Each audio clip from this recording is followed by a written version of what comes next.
After creating the heavens and the earth, God formed man from the dust of the ground and breathed into him the breath of life, and man became a living soul.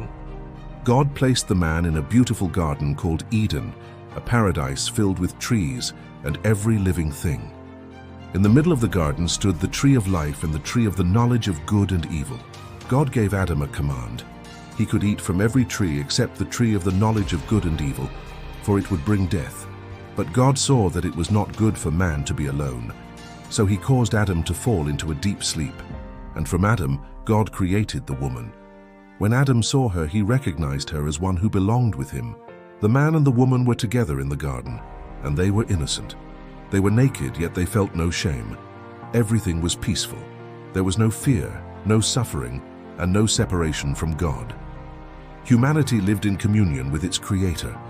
But then the serpent came to the woman. The serpent was more cunning than any other creature God had made. It questioned God's command.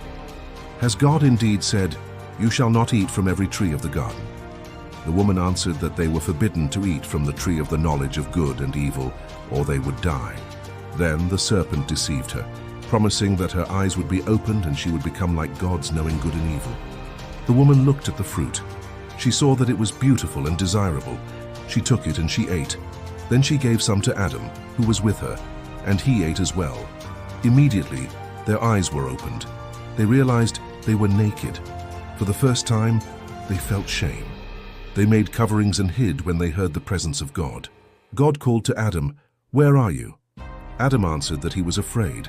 The harmony between humanity and God had been broken. Adam blamed the woman. The woman blamed the serpent, and God pronounced judgment upon them all. The consequences of their disobedience would now enter human existence: suffering, toil, and death. God then sent Adam and Eve out of the Garden of Eden. They could no longer remain beside the tree of life. Cherubim were placed at the entrance of the garden, guarding the way with a glowing presence. Humanity had fallen from paradise. But the story did not end with despair.